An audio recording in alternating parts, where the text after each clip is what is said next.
जर तुम्ही breast feeding थांबवण्याचा विचार करत आहात किंवा ब्रेस्ट फिडिंग थांबवण्याची जर्नी जी आहे ती तुम्ही सुरू केलेली आहे, तर या 5 गोष्टी तुमच्यासाठी आहेत, ज्या तुम्हाला ब्रेस्ट फिडिंग थांबवण्याच्या जर्नीमध्ये मदत करतील आणि तुमची ब्रेस्ट फिडिंग स्टॉप करण्याची जी जर्नी आहे ती सोपं करतील. नमस्कार, मी तृप्ती धुंडे. माझ्या चॅनलमध्ये तुम्हा सर्वांचं मनापासून खूप खूप स्वागत करत आहे. तर 5 गोष्टी कोणत्या? त्यामध्ये सगळ्यात आधी की ब्रेस्ट फीडिंग स्टॉप करण्याची जी ही प्रोसेस आहे ही हळूवारपणे स्टेप बाय स्टेप करायला पाहिजे. दुसरी गोष्ट, स्तनाचे निरीक्षण करणे म्हणजे ब्रेस्टचे जे आहे ते निरीक्षण करायचे आहे. तिसरी गोष्ट, की जेव्हा तुम्ही बाळाला ब्रेस्ट फीडिंग बंद करत आहे तर त्यावेळेस त्याच्या डाएटकडे कसं लक्ष द्यायचं, त्याला कोणत्या प्रकारचा डाएट द्यायचा. चौथी गोष्ट, की बाळाला ऍडजस्ट होण्यासाठी वेळ देणे. पाचवी आणि सगळ्यात शेवटची गोष्ट आणि ती म्हणजे की तुमची जी ब्रेस्ट फीडिंग बंद करण्याची जी जर्नी आहे ती कोणत्याही दुसऱ्या बाईशी, दुसऱ्या आईशी कंपेअर करू नका. हो, आता हे सगळे जे पॉइंट्स आहे याला कारणे आहेत. आता हे कारणे मी तुम्हाला समोर सांगणार आहे. यासाठी व्हिडिओला शेवटपर्यंत पूर्ण बघा आणि चॅनलला सबस्क्राईब करा. चला तर मग सुरू करूया. तर पहिली गोष्ट ती म्हणजे की ब्रेस्ट फीडिंग स्टॉप करण्याची जी जर्नी आहे ती कोणत्याही आईने स्टेप बाय स्टेप आणि हळूवारपणेच काय करायला पाहिजे.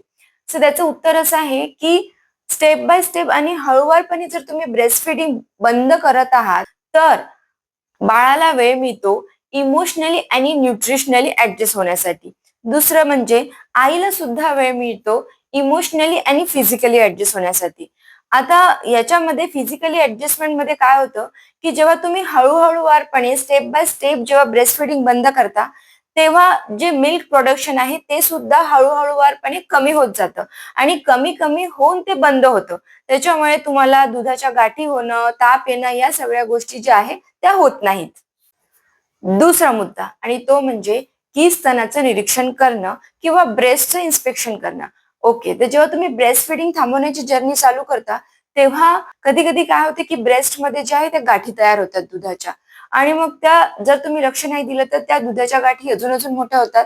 तिथे खूप दुखणं वाढत जाते आणि सोबत सोबत त्याच्यामुळे जे आहे ते स्त्रियांना ताप सुद्धा येतो. म्हणून ब्रेस्ट इन्स्पेक्शन करणं गरजेचं आहे आणि जर असं काही आढळलंय, जर तुम्हाला दुखापत आहे किंवा गाठी आढळत आहे तर लवकरात लवकर डॉक्टरचा सल्ला घेणं सुद्धा आवश्यक आहे. तिसरा मुद्दा आणि तो म्हणजे की ब्रेस्ट फीडिंग जे आहे ते बंद करत आहोत तर मग आता जे बाळाला आहे ते काय द्यायचं, काय असं द्यायचं की ज्याच्यामुळे त्याला पूर्ण न्यूट्रिशन मिळेल. मी इथे माझा एक अनुभव सांगू इच्छिते तुम्हाला की तो असा की माझ्या एका मैत्रिणीने ब्रेस्ट फीडिंग बंद करायचं होतं म्हणून ज्यावेळेस ती ब्रेस्ट मिल्क द्यायची बाळाला त्यावेळेस ती गाईचं दूध द्यायला लागली आणि आता असं झालं आहे की त्या बाळाचं वय असं आहे की तो सगळं खाऊ शकतो पण तो दिवसाला एक एक दीड दीड लिटर गाईचं दूध पितो पण जेवणाकडे तो मात्र दुर्लक्ष करतोय म्हणजे जेवण करत नाही. सो मला हे लक्षात आलं की जेव्हा तुम्ही ब्रेस्ट फीडिंग बंद करत आहात जर तुम्ही त्यावेळेस त्याला गाईचं दूध किंवा फॉर्म्युला मिल्क देत असेल तर बाळ जे आहे ते घेणं प्रिफर करेल नाही की जेवण करणं प्रिफर करेल. म्हणून आणि मी सुद्धा जेव्हा ब्रेस्ट फीडिंग बंद केली माझी त्यावेळेस मी तिला गाईचं दूध किंवा फॉर्म्युला मिल्क असं काही दिलेलं नाही. तिच्या डाएटमध्ये मी 2-2 तासांनी आपलं जे जेवण आहे तेच दिलं. कधी वरणाचं पाणी, तर कधी खिचडी, कधी वरण भात, कधी पोळी वरणामध्ये कुस्करून, कधी होममेड सेरेलॅक्स. तर याच्यामुळे तिचे जे टेस्ट बड आहे माझ्या मुलीचे ते डेव्हलप होत गेले.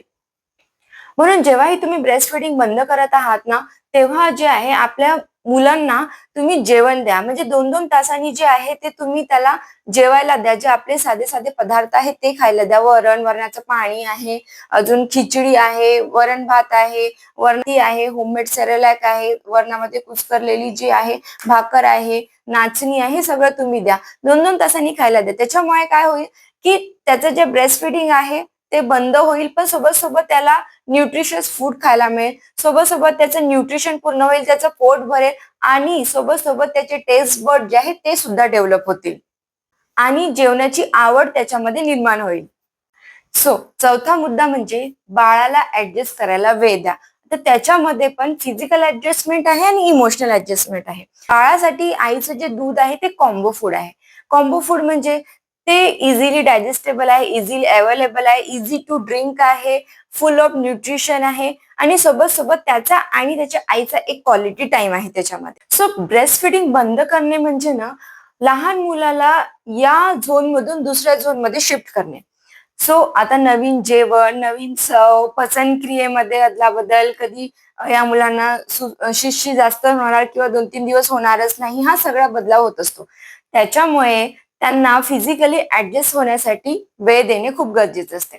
सो आता इमोशनली ऍडजस्टमेंटमध्ये त्याचा आणि त्याच्या आईचा ब्रेस्ट फिडिंगच्या वेळेस एक क्वालिटी टाइम येतो. पण आता ब्रेस्ट फिडिंग तुम्ही बंद करत आहात म्हणून त्याला एक इमोशनली सुद्धा ऍडजस्ट व्हायला वेळ द्यायचा आहे आणि त्यासाठी म्हणून आईला आपल्या बाळासोबत क्वालिटी टाइम स्पेंड करायचा आहे. त्यासाठी तिला त्याच्यासोबत खेळायचं आहे, त्याच्यासोबत बोलायचं आहे, त्याला आपल्या जवळ घ्यायचं आहे, त्याला आपल्या गळे लावायचं आहे आणि हे सगळं करण्याने तुमचा इमोशनल बॉन्ड जे आहे तो अजून जास्त घट्ट होतो. पाचवा आणि शेवटचा मुद्दा आणि तो म्हणजे की तुमची ब्रेस्ट फिडिंग थांबवण्याची जी जर्नी आहे ती दुसऱ्या कोणत्याही आईसोबत कम्पेअर करू नका. कारण कारण की प्रत्येक मूल जसं वेगवेगळं असतं ना तसंच प्रत्येक आईची ब्रेस्ट फिडिंग थांबवण्याची जी जर्नी आहे ती वेगवेगळी असते. सो कुणाला कमी अधिक त्रास होतो, कुणाला अजिबात त्रास होत नाही. सो तिला तसं झालं म्हणून मलाही असंच होईल किंवा माझंही अशाच प्रकारे होणार असं करू नका. प्रत्येक जण जे आहे स्वतःमध्ये वेगळं असतं. त्याच्यामुळे कधी कुणाला लवकरात लवकर ब्रेस्ट फिडिंग सोडवता येईल तर कधी कोणाला उशीर लागू शकतो. पण तुमची जे ब्रेस्ट फिडिंग स्टॉप करण्याची जर्नी आहे ती वेगळी राहू शकते. तुम्ही दुसऱ्यांचे अनुभव ऐकू शकता आणि त्याच्यातून नेहमीप्रमाणे काहीतरी शिकवण घेऊ शकता. पण आपली स्वतःची जर्नी दुसऱ्यासोबत कंपेअर करून स्वतःला गिल्टमध्ये टाकू नका. सो ब्रेस्टफीडिंग सोडवणं म्हणजे आई आणि बाळ यातलं प्रेम संपणं नव्हे, उलट उलट नवीन चॅप्टरची सुरुवात होणे आहे. सो जर तुम्हाला व्हिडिओ आवडला असेल तर व्हिडिओला नक्की लाईक, शेअर आणि कमेंट करा. चॅनलला सबस्क्राईब करा. भेटूया नवीन व्हिडिओमध्ये. तोपर्यंत धन्यवाद.